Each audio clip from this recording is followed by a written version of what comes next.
Assalamualaikum warahmatullahi wabarakatuh. Bismillah, alhamdulillah, wassalatu wassalamu ala rasulillah Sayyidina Muhammad ibni Abdillah wa ala alihi wa ashabi mawalah. La hawla wa la quwata illa billah, amma ba'd.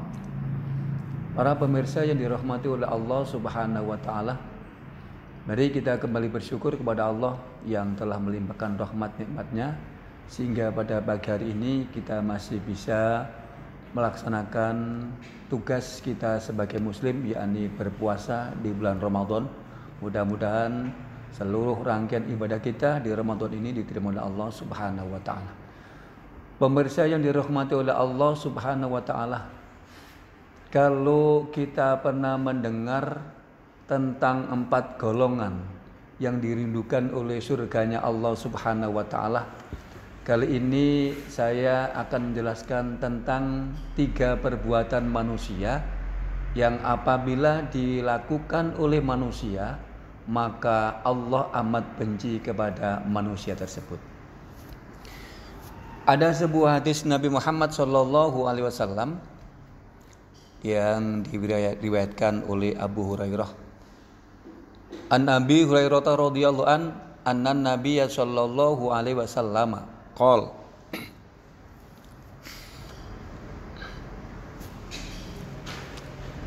Inna Allah yakrahu lakum qila wa qala wa kasratus su'ali wa idha'atul mal, yang artinya dari Abu Hurairah radhiyallahu an, Nabi Muhammad sallallahu alaihi wasallam bersabda bahwa Allah membenci kepada kita atau kalian. Yang pertama adalah yang kila wakola atau kola wakila, yang artinya yang suka memberikan informasi sementara informasinya belum jelas tentang kebenarannya. Yang kedua wakasrotul su'al, yakni banyak bertanya tentang hal-hal yang sebetulnya sudah jelas maksud dan tujuannya. Dan yang ketiga adalah wa'idu'atul mal, yakni yang senantiasa menyia-nyiakan harta benda yang diberikan oleh Allah kepadanya. Para pemirsa yang dirahmati oleh Allah subhanahu wa ta'ala, hadis ini jelas dapat kita fahami bahwa Allah subhanahu wa ta'ala membenci kepada orang-orang yang melakukan 3 hal dengan menggunakan kata-kata yakrohu, yang artinya benci. Kata benci ini yakroh itu berbeda dengan la yuhibbu, yang artinya tidak suka. Kalau enggak suka berarti masih mendingan, karena mungkin kalau enggak suka karena sesuatu hal saja. Tetapi jika benci berarti apapun persoalannya, kalau benci sudah benci. Ini yang oleh Allah dikatakan oleh Rasulullah dalam sebuah hadis bahwa Allah membenci kepada orang-orang yang melakukan 3 hal. Yang pertama itu adalah tentang kila wa kola, yang artinya adalah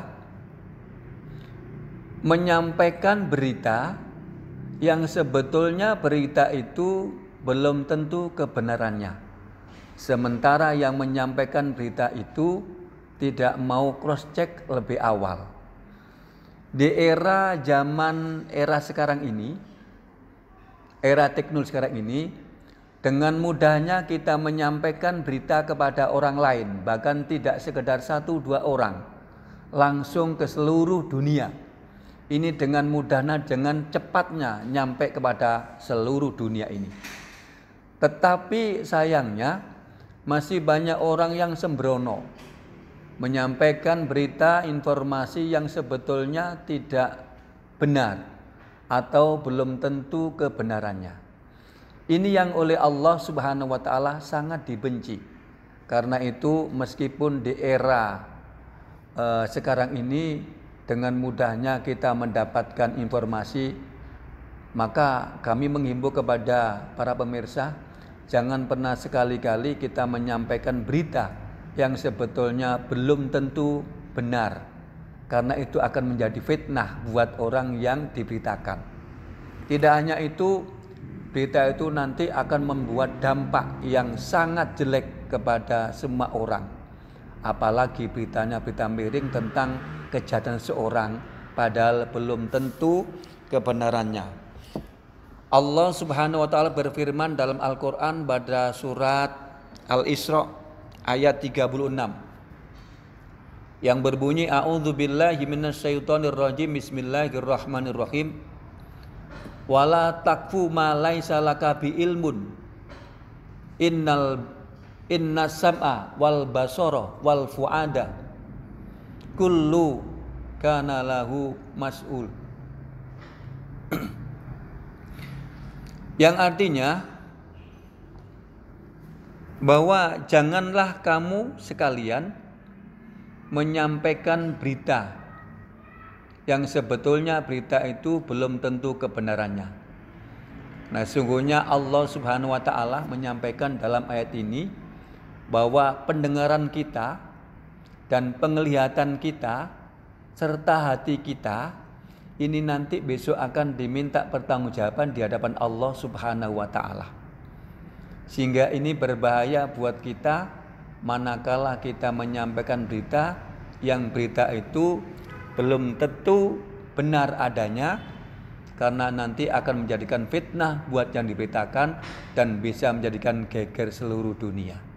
Yang pertama. Yang kedua adalah tentang banyaknya pertanyaan.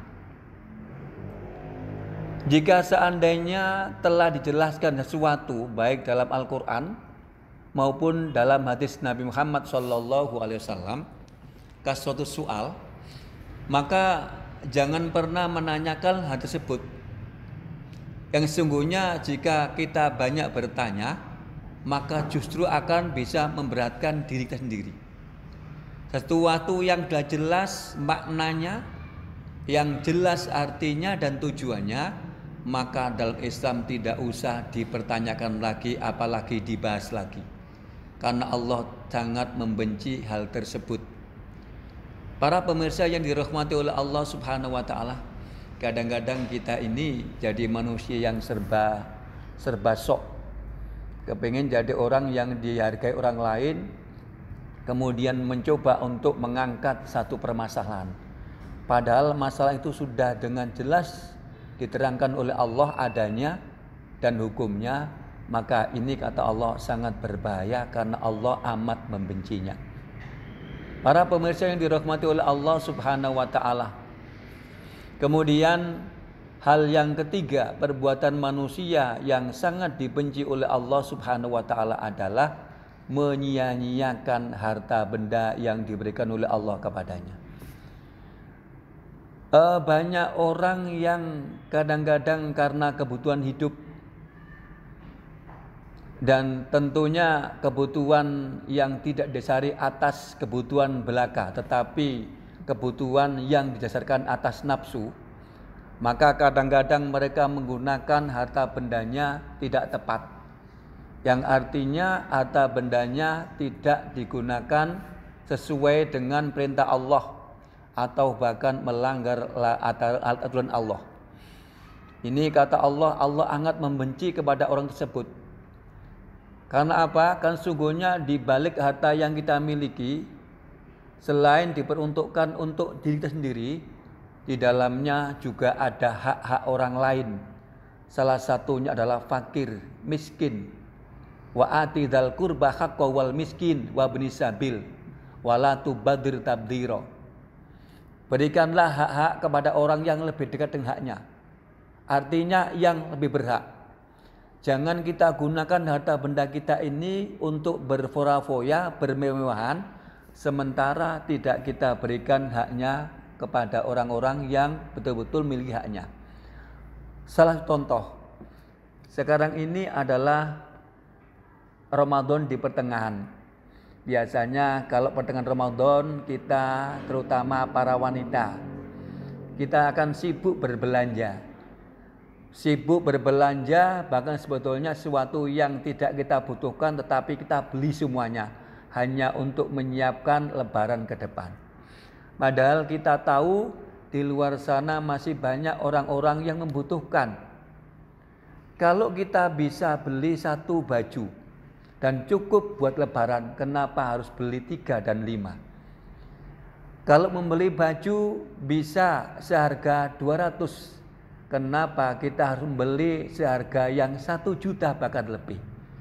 Sementara di luar sana ada tetangga kita yang notabene mereka adalah miskin, fakir, yang butuh perhatian kita, bantuan kita.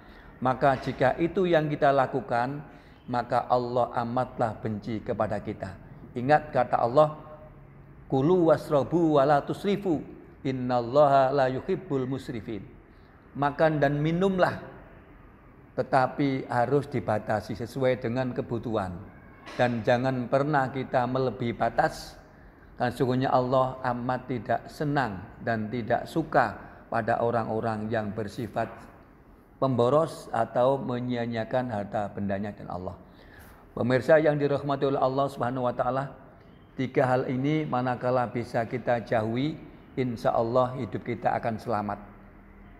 Sekali lagi, yang pertama adalah hindari untuk memberikan informasi yang sebetulnya belum tentu benar adanya. Lebih baik di cross check kebenarannya, walaupun sebenarnya benar adanya, tetapi jika itu informasi yang bisa memojokkan orang lain, alangkah baiknya kita tutup rapat sampai di diri kita. Karena siapa orangnya yang mau menutup aib orang lain, buat orang lain juga, maka Allah akan menutup aib kita. Yang kedua, jangan pernah bertanya yang banyak-banyak terhadap sesuatu yang sudah jelas hukumnya, yang sudah jelas kegunaannya. Ya, seperti contoh kaumnya Nabi Musa. Karena banyak yang berbuat maksiat, kemudian mereka banyak pertanyaan. Allah memerintahkan kepada umat Musa untuk menyembelih ternak betina atau sah betina. Mereka banyak pertanyaan. Wahai Musa, sampaikan kepada Tuhanmu, sapi betina itu seperti apa? Padahal cukup sapi betina aja sudah cukup. Otomatis yang layak disembelih adalah yang tidak terlalu muda dan yang tidak terlalu tua. Setelah itu jawab oleh Nabi Musa, tanya lagi, wahai Musa, sapi betina itu yang warna apa? Nah, ini berarti yang menyulitkan diri sendiri. Padahal cukup hanya sapi betina, adapun warnanya terserah, yang penting bisa sembelih untuk kurban dan dipersembahkan untuk orang-orang yang membutuhkan. Dan yang terakhir, ayo kita bersama-sama gunakan harta benda kita yang kita miliki sesuai dengan aturan Allah Subhanahu wa taala, karena terkait masalah harta benda ini Allah akan menanyakan 2 hal. Yang pertama adalah min aina iktasabahu. Dengan cara apa kita mendapatkan harta benda kita ini? Kalau dengan cara-cara yang batil, maka itu akan mengirim kita ke nerakanya Allah. Yang kedua pertanyaannya, yang kedua adalah man anfaqo, digunakan untuk apa? Jika harta yang kita miliki kita gunakan untuk jalan Allah, insya Allah harta itu akan menyelamatkan kita besok di alam akhirat. Para pemirsa yang dirahmati Allah Subhanahu wa taala, demikian yang disampaikan dalam kesempatan ini. Akhirul kalam, wallahul muwafiq ila aqwamit thoriq. Assalamualaikum warahmatullahi wabarakatuh.